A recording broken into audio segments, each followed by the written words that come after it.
and I have not seen anything bring the world together more than Potter. And she's responsible for that, so I'm incredibly grateful. You know, there is something rather sad about Tom Felton in real life turning out to be just as spineless as Draco Malfoy. Well done, Draco. Well done. Hello, interwebs. I hope you are all doing well, because unfortunately I am here to talk yet again about the goddamn HBO Harry Potter show. As many of you know, I recently did a couple videos mainly focusing on actors who have been cast in the Harry Potter show and their reaction to JK Rowling's anti-trans bigotry, mainly how they're actively ignoring it. And I said in those videos that I didn't necessarily want to talk about this show again, unless there was something unique and interesting to talk about. And unfortunately, I do think there is, because recently, within the past few days, we've had two actors within the Harry Potter franchise, both Tom Felton, who played Draco Malfoy in the original movies and is now back to play Draco Malfoy in the Broadway version of Harry Potter and the Cursed Child, the play, as well as Nick Frost, who is the actor who has been cast to play Hagrid in the upcoming HBO adaptation. And both of them had very distinct responses to questions around JK Rowling's anti-trans bigotry in ways that I kind of found to be very illuminating and I think worth discussing, not just because of their own responses to JK Rowling and how they differ, but how there's been a interesting reaction to their two differing responses from within even liberal-leaning progressive spaces that I really think is interesting to discuss, not just to condemn or attack these actors or this response to it, but actually more to talk about how there has been this kind of liberal washing of the Harry Potter show that is reflective of this trying to sort of disengage with standing in solidarity with trans people that I think is emblematic of not only just the Harry Potter show and JK Rowling's bigotry in general, but how many progressive-leaning folks tend to try to wash their hands of systemic anti-trans harm that is kind of epitomized by these things. And I want to kind of do that by looking at the reaction to Tom Felton and Nick Frost, like I said, through two articles that were written by the progressive-leaning website, The Mary Sue. Before we get started, I just wish to say right up front that while I am focusing on the Mary Sue in these two articles written by the same author, this is not necessarily to attack this author. This is not necessarily to attack the Mary Sue. Certainly I have criticisms, as will be very obvious. But as with anything, like, the goal here isn't to cancel anybody, but to really look at these two distinct reactions from the same person who is working on a progressive styling website and sort of look at what it kind of means towards responses to anti-trans bigotry generally and JK Rowling specifically.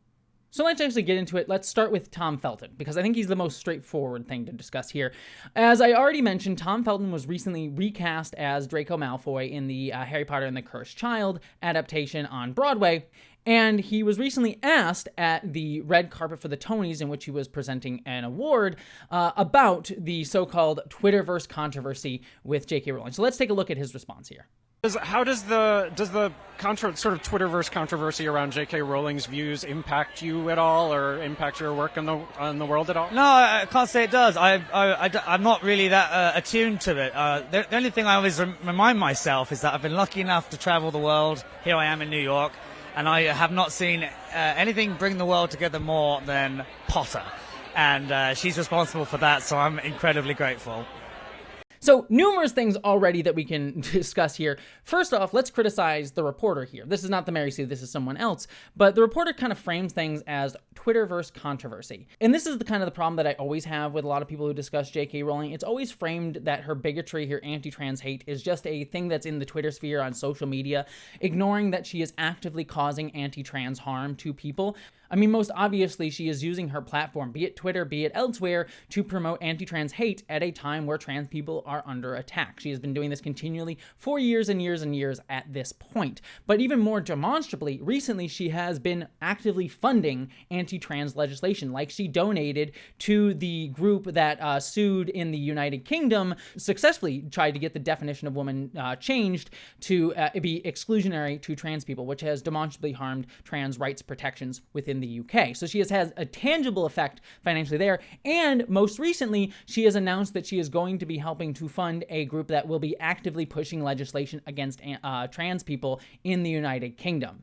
So she is directly harming transgender people. It is not some social media controversy. Certainly, a lot of her anti-trans bigotry takes place on there, but to silo it solely as just that, to minimize it solely as that, de-escalates the very real harm that she is causing at a time where trans people are directly being attacked and being systematically harmed, both in the United Kingdom, the United States, and around the globe. So right away, the question is not great, but Tom Felton's response to it is frankly even worse, because he basically is almost honest to a fault, because he quite literally says, I can't say it impacts me, I'm not really attuned to it. And it speaks to his privilege, right? He's a fairly well-off cis dude who is able to not have to worry about these things. Like, I don't even know Tom Felton's overall politics, be they progressive or conservative, who the hell knows? It doesn't really matter at this point. It's more that he doesn't have to look at it. It's not something that bothers him. He can sort of cast it off as just a social media thing. I'm not really worried about it. But then he goes on to defend JK Rowling, saying, I have not seen anything more that has brought this world together than Harry Potter. She's responsible for that, so I'm incredibly grateful. So it's, again, sort of positioning JK Rowling as this progressive figure that sort of she has become in pop culture generally, and sort of playing into that narrative around her while ignoring the demonstrable harm that she has caused. And it's, again, just speaking to his privilege that he can sort of look away from this and prop her up within the narrative that she is always generally propped up as like a progressive leaning feminist figure that she is wielding to harm trans people. And this brings me to the first article from the Mary Sue, which goes right into this exact thing. The author basically says exactly what I just said. It is a point of privilege to act as if what JK Rowling says and does with her money doesn't affect you when you're working on a project of hers. That's what Tom Felton has, I'm assuming she meant done. People need to proofread these sites too. And he used it while on the red carpet for the Tonys. I'm not going to read the whole article here, but it basically goes into exactly what I said here. Recently, she said she would donate money she made from the show to the same organization that just got a bill passed in the UK that is going to end up hurting trans men and women and their rights, as well as non-binary people, it should be said. But Felton's response to that question was just as disappointing as the question itself. Obviously, the author also acknowledged the same problem I had with the question, how it was framed, and also the fact that there was no follow-up. If you want to start on a Harry Potter project, you have to unfortunately field these questions. You can take it up with Rowling. She's the one who has made it her business to constantly attack trans people simply existing. So if anything, you should be aware of what's going on and know that people still want to know how you can be a part of the Harry Potter franchise. If you want the money, say that. I'd respect you more if you just openly said, I wanted money and to work, and I will be using the platform it gives to help me support trans lives. So here's where I already want to start acknowledging something. Because she is saying, if you want the money, say that. I'd respect you more if you openly said that. Which, I don't necessarily agree with, but you can already see that she's kind of already presupposing that Tom Felton here wants to support trans people. There's already kind of a slant within this article of actually wanting to believe the best of Tom Felton, that he is trans supportive. And I understand that. I understand there's a place of wanting to assume the best about people here. And I get that. I do. But when you look at someone like Tom Felton, who is actively not listening and actively not saying anything, and then you look at someone like his co-stars in Harry Potter, like Daniel Radcliffe and Emma Watson, Rupert Grint, who have openly spoken up for trans people, in even a soft way, like some of them have been none of them, I don't think any of them have been overtly J.K. Rowling sucks. They've said they disappointed in her, but they have already gone out of their way to speak up about trans people. Tom Felton hasn't done that. He hasn't shown that. And again, I want to believe the best of him, but already here there's a assumption that is kind of what he would want to do regardless. But we don't know that. But it's already a presupposition here, which is something that I want to kind of bring up because it'll tie into our discussion about Nick Frost later on. But on the whole, as this article ends, pretending like what Rowling does with her platform and money doesn't affect the Harry Potter franchise and is foolish, and it is time for Tom Felton to educate himself on it. I agree with that ending statement, right? I ultimately agree with this article overall. there is a presumption that Tom Felton is telling the truth when he says he does not know what is going on with JK Rowling. That may be true, but as someone who is cast in a project, I am sure he has his managers telling him, like, this is what you're going to be stepping into, and they probably told him to give this response of, like, I don't know. They probably did the cost-benefit analysis, say, like, well, it's probably better for you to be in this project if you're going to do it. It's probably better for your career because you haven't been cast in anything else, so might as well get that boost of, like, replaying a character that people know you in. And the best thing to do is try to just ignore the controversy and come out as unscathed as you can while getting the attention and fame and money that you can get from the project. So there's a presumption of just taking him at his word within this article that he does not know. But if we are going to take him at his word on that, then I agree completely with this article that, like, he does need to educate himself on that, and he is only able to not educate himself on that because of his privilege. I would question whether or not he does, but he does not know. But, taking him at his word, this is the correct tact here. This, though, stands in sharp contrast, and I'm going to directly read the entirety of this next article. It's rather short, and it's very telling. Of this author's same response that was actually posted on the same day as this article, 2 hours later, about Nick Frost being asked a question about JK Rowling's transphobia. A very similar question. So the article headline here reads, "They just don't align in any way, shape, or form. Nick Frost opens up about JK Rowling's views in his Harry Potter casting." So again, we're going to go right through this article. It's rather short, so it'll also give you all the information that we needed to talk about Nick Frost in particular. But I also want to talk about this article's framing. The new HBO adaptation of Harry Potter has been causing quite a stir, and for good reason. JK Rowling will benefit from the show, and she has already said that the money she earns will go to her organization that seeks to harm trans rights. Correct. It has made some casting that I would otherwise be excited about tainted. One such casting is Nick Frost as Rubeus Hagrid. To me, this is perfect. But then I had to think about the situation why any adult would put themselves in the series when they know that Rowling has used her platform to attack trans rights time and again. It made me originally upset with Frost. Okay, a few things already here. The author clearly has a love still of Harry Potter, and I get that. This is something that I struggled with several years ago. I love Harry Potter. It was a franchise that meant a lot to me, but I'm seeing JK Rowling attack people, attack me, attack trans people, attack even other people doing Holocaust. Like, there's this plethora of things that have been going on for years now, and I came to the point of, like, I grieved the loss of this thing that meant a lot to me, and I put it aside, and it is no longer a thing that I'm dealing with. This author is very clearly still like, I want to be excited about Harry Potter, and I think that that's important. There's this idea that, like, this person has still trying to preserve and hold on to Harry Potter as a franchise. And again, I have a level of sympathy for that, in the sense that I went through that, but we are at a point, given where the world is generally, for trans people, just the fascism rising generally speaking, that, like, I feel like we should have moved past this element. But again, being fair, this is where a lot of even progressive styling folks are still at. There's still a lot of people that are like, I don't know about J.K. Rowling's transphobia, but I still love Harry Potter. And also the note the word originally. I've loved Frost and his career since I was 12 and found Shaun of the Dead. His work has made me happy for over 2 decades, and I didn't like the idea that he'd be hateful and harmful towards the trans community. So it pleased me to see a new interview he did with The Observer that explained his thoughts on Hagrid and Rowling. So, want to acknowledge here, I was also very disappointed in Nick Frost. Nick Frost was an actor that I've really loved for numerous years.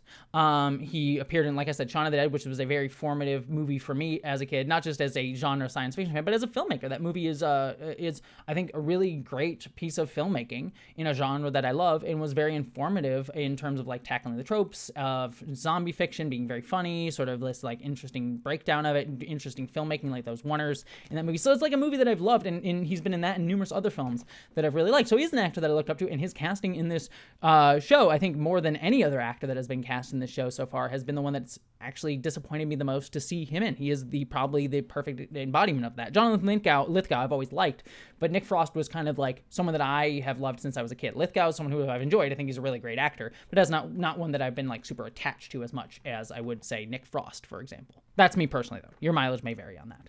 Which leads to this. He thinks she's entitled to her opinion, he just doesn't agree with her on it. It is similar to new Severus Snape actor Papa Isidou signing an open letter for film and television to protect trans rights after a new bill in the UK was passed that Rowling support helped get through. It all led to me to thinking this. Why not take the paycheck and use a lot of it to counteract what Rowling is doing with her portion of the profit? We'll come back to that. I'm going to put a pin in that, but I have heavy thoughts on that, but we're going to put a pin in it for right now. And we'll also talk about Papa Isidou in just a little bit as well. But just to give context there, what she is referring to is he recently signed a letter in support of trans people, and even JK Rowling acknowledged him doing this by saying, I don't have the power to sack an actor from the series, and I wouldn't exercise it if I did. I don't believe in taking away people's jobs or livelihoods because they hold legally protected beliefs that differ from mine. Yeah, you just believe in taking away trans people's jobs and livelihoods and rights. I don't believe for a second that she doesn't want to fire him. She just knows that she can't. She has been known to attack actors that have been in her franchise, namely Emma Watson and Daniel Radcliffe. She has very clearly alluded to that previously. So I very much don't buy her response to this. I just think she can't, and so this is the face that she can put on it. But regardless, she has addressed that. We'll come back to that as well, because it's very similar to my feelings of Nick Frost here. But the article continues, one of the fascinating parts of his interview with The Observer came with Frost talking about Rowling's anti-trans take. At the start of the interview, he pointed out he was constantly working and starring in things not because he loved the game, but because he needed to. As he pointed out, people think because you made Shaun of the Dead, you're a billionaire. That's what led me to my new kind of hope for adults joining the Harry Potter series. If you want to get that paycheck, I understand it, but I'd also love if every one of them in turn spoke out against Rowling and what she is doing and put some money towards helping the trans community. Frost went on to talk about how Rowling could have her opinion, but that it didn't align, quote unquote, with his own. Quote, she's allowed her opinion, I'm allowed mine. They just don't align in any way, shape, or form, he told the publication. He was then asked if he was, quote, worried that the pushback against Rowling would hurt the series. Quote, I don't know, he said, but then said something that made me have a lot more respect for Frost, more than I already did. But maybe it shouldn't blow over. We shouldn't just hope it will go away because it makes it easier. Maybe we should educate ourselves. Okay, so that's the end of the article, and there's quite a lot that I want to break down here, both in terms of Nick Frost's response and what this article is sort of alluding to and what its kind of end goal is. Let's start, though, with Nick Frost.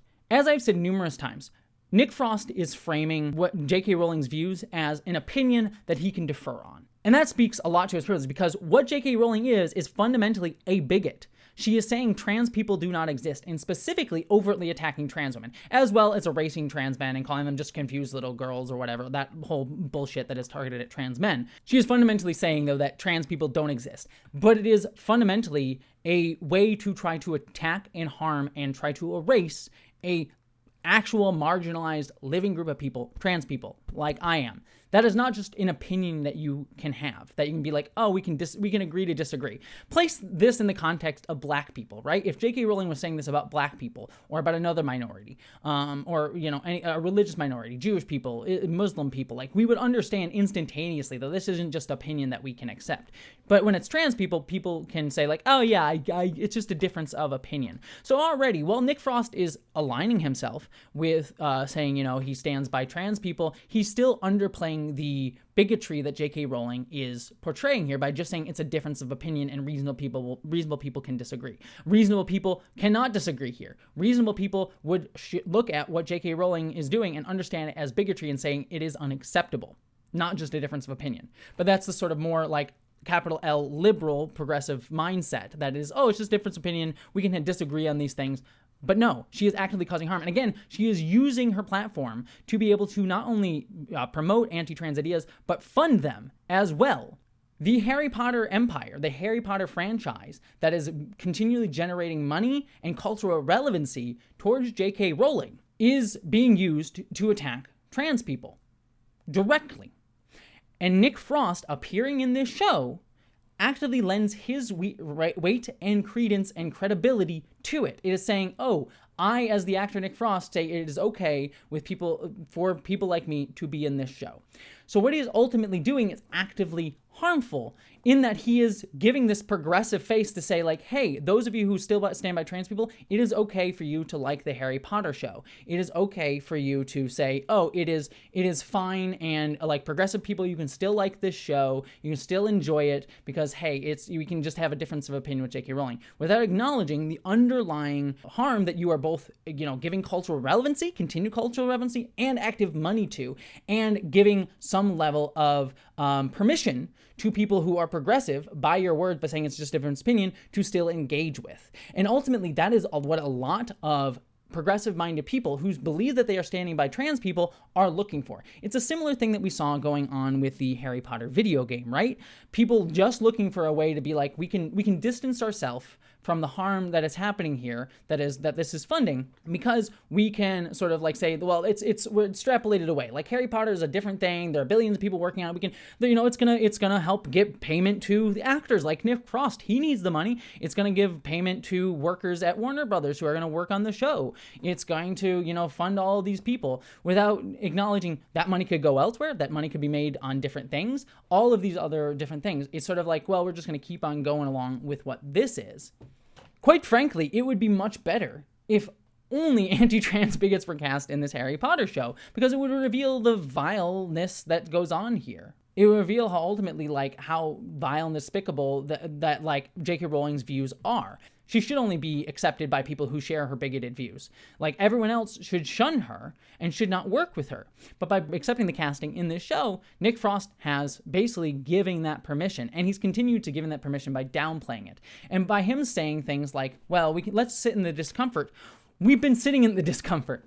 By sitting in the discomfort, you're allowing trans people to continue getting harmed. We are sitting in the discomfort right now. We need to be fighting back against that discomfort. The time to sit in the discomfort was years ago, when JK Rowling was still like evolving these views and getting more and more radicalized into anti-trans and fascist viewpoints. There were numerous people at that time, myself included, who wrote articles, people who knew her, who reached out, like Daniel Radcliffe, Emma Watson, who tried to take her out of this radicalizing path. And that's a point where you can be like, all right, let's have a conversation. Let's talk about this. Let's try to do this. But right now, she is had numerous chances to escape this. We've had numerous chances to have this conversation, and right now, harm is being caused that JK Rowling is actively contributing to.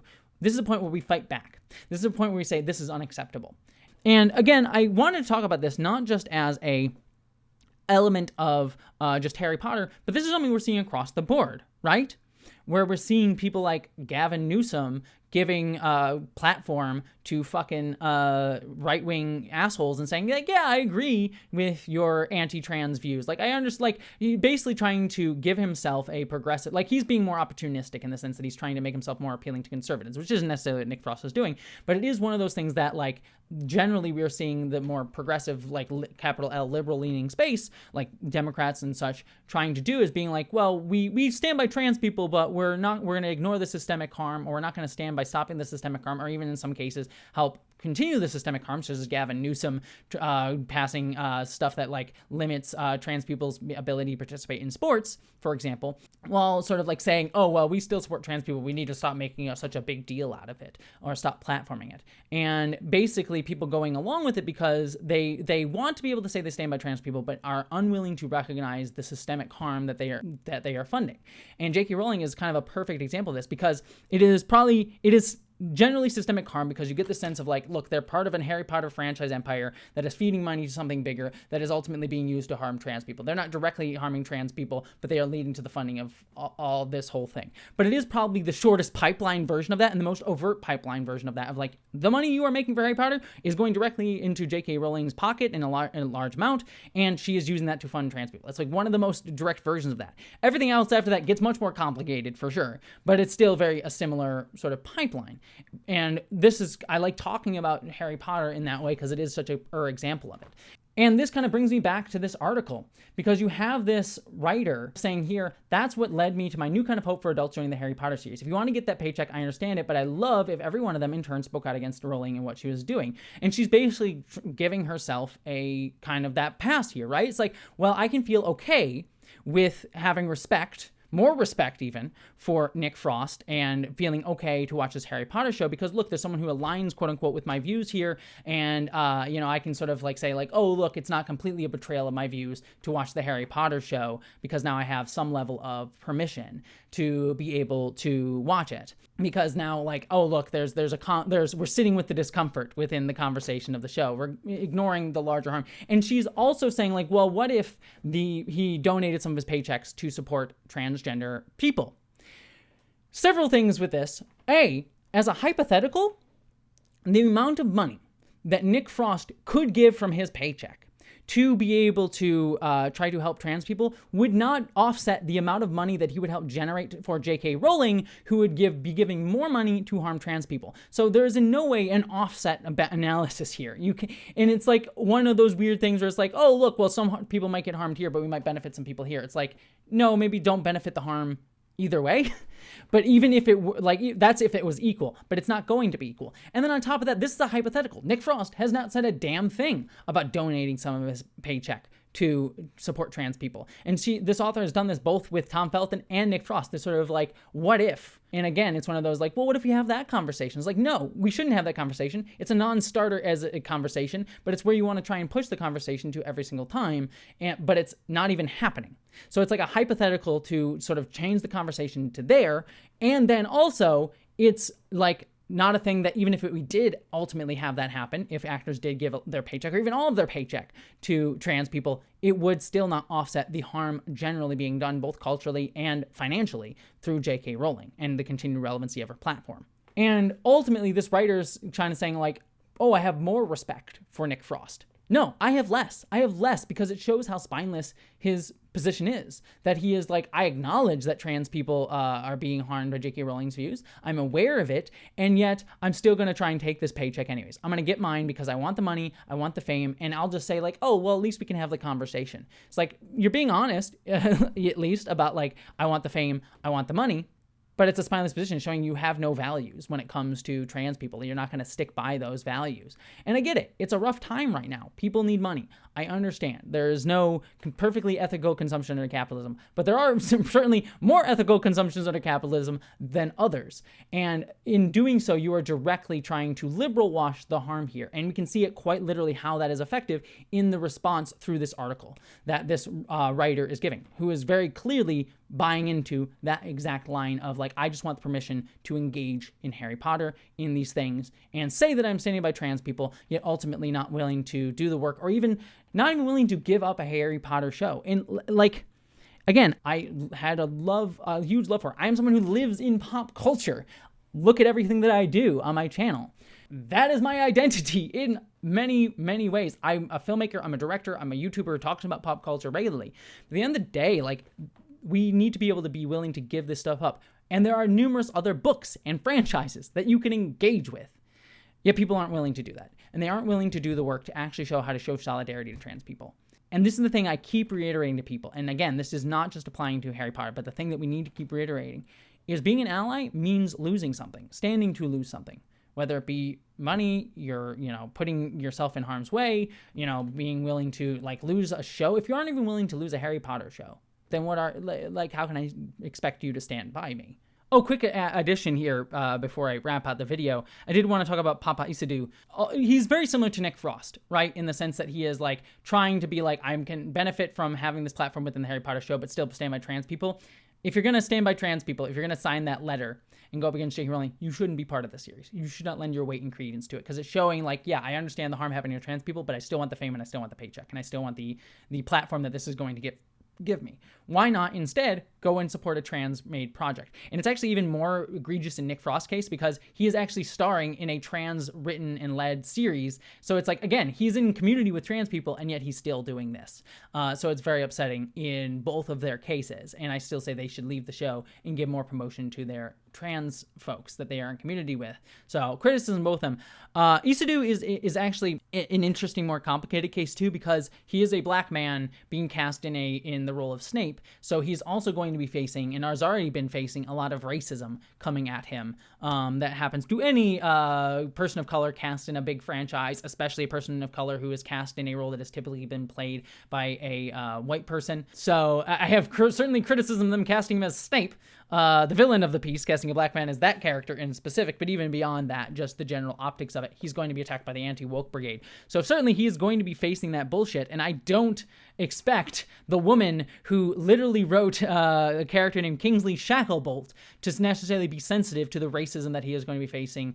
Big corporations like WB and Disney has certainly not done that, and I don't see them doing that for him here. J.K. Rowling certainly are doing that, and now that he has signed this signed the trans supportive letter, I don't see J.K. Rowling doing any work, if in fact possibly even stoking some of the racism, either indirectly or directly, against him. Certainly J.K. Rowling has stoked racism against stuff like people like Aman Khalif, as we saw at the Olympics, and it's still doing that over a fucking year later. So certainly there is a lot of racism in J.K. Rowling stuff that I think Isidue, I have a certain level of empathy for the shit that he's going to face, but it even makes it more egregious of like, you're willing to go through all fucking that and like still understand what's happening to trans people, and yet you're still going to end up wanting the platform first, which sucks. It sucks, and it speaks to how much still people desire the platform, no matter how much it's going to cost them personally, mentally, or it's going to cost other people, because our society ultimately values fame and fortune over anything else, no matter what it costs for your community, for yourself, for your own self-worth, which sucks. And so I have a level of empathy for the racism that he has already faced and is going to face even more, I'm sure, in the future, but it does not negate the criticism I have for him as a person who is staying in Harry Potter. So 2 things can be true at once, I guess. And again, the turn that's going to happen here, as I am sure we're going to see, it's the same thing that happened with the Harry Potter video game, which is trans people are going to be made the villains here. We're going to be made the villains for, like, oh, look, you're attacking John Lithgow or attacking Nick Frost. These people who are, they're good people. They do care about trans people. And why are you attacking them? I'm not trying to attack them. I want them to do the right thing. I want them to, I have a lot of respect. I had a lot of respect, I should say, for these people. So I'm not trying to attack them. I'm not trying to cancel them, quote unquote. But I'm pointing out what they are doing. But ultimately, I can guarantee you, either in response to these comments or in a few months when the Harry Potter show does end up premiering and people start watching it and people start having this conversation even louder than it already is, because this is just casting announcements. This isn't the thing that most people are paying attention to. When this becomes more of a relevant cultural conversation, like the Harry Potter video game was, we are going to see that same thing where trans people are going to be made the villains. We're going to be attacked. We're going to be seen as the ones that are causing the problem because we're asking people to be uncomfortable and to actually, not support these things that they want to do anyways, that they're trying to find permission to do anyways, and have found and now are eliciting permission to do anyways, and now are going to use that permission that they have given themselves to be able to then attack trans people, what they have now said, like, oh, it's okay if I do this. So if I'm okay, I'm a good person, why are you telling me that I'm not a good person? You must be wrong. We're just going to be made the villains. It's why I ultimately, and I'll end on this note, it's why I ultimately, as I said with the Harry Potter video game, I don't necessarily believe in calls for boycotts. People kept talking about, like, me saying, like, I want to say boycott the Harry Potter video game. I mean, ultimately, in the day, I'm asking people not to buy things, but I don't call for, like, an active call for a boycott. Because ultimately, that just becomes a losing proposition, right? Like, the progressive leaning space is much less unified when it comes to talking about these things. I mean, if you look at something like the right wing, when they boycotted Bud Light because of anti-trans bigotry with Dylan Mulvaney, like, they were much more willing to all get behind their bigotry at that point. Like, the right wing has many infighting, but they all kind of get behind their shit when it comes to the people that they fucking hate. But here, within left-wing spaces, it's kind of harder to create that consensus. And so consensus? I don't know why I said it that way. Consensus. And so it's why I'm like, we shouldn't be calling for an active boycott. What I'm trying to do here is trying to educate and try to point out how these things systemically harm people and how you actually stand in solidarity with trans people. So I'm using this more as a way to educate what we should be doing, how you out there should not try to fall into this trap, and how you stand by trans people, and not overtly trying to attack people like Nick Frost or even this writer for the Mary Sue, even though I have a lot of problems with them and certainly have my criticisms. But the goal is more to be like, my goal is not to cancel these people, but to use this opportunity to try to educate you out there of the larger conversation that we can be having, what you can do. And I think that's a much more useful proposition of our time. Not trying to take down these, mega conglomerates and, JK Rowling. Like, we should go after JK Rowling specifically, to be fair. But more to be like, how do we build solidarity? How do we build community here? What's the right action going forward, rather than focusing on anti-something? Again, you shouldn't be supporting Harry Potter. You should be, going after J.K. Rowling, calling out her arm, tainting things like Harry Potter and the conversation around it, and always bringing up J.K. Rowling's anti-trans bigotry whenever you talk about Harry Potter. But those are just things of a natural, part of for the course. Like, we should be doing those things. But let's actually focus on even more important and the harder work of how do we build up community. And I think that's the conversation we need to be having here. So ultimately, hopefully that was very helpful. Again, this wasn't to attack Nick Frost or anybody in the Harry Potter franchise, whatever. I have certainly had my fucking issues, and I'm not happy with them. But the larger goal is to have that bigger conversation and using Harry Potter as an example of it. Anyways, that's my thoughts. I hope you're all taking care of yourselves, and I hope you, as always, live long and prosper.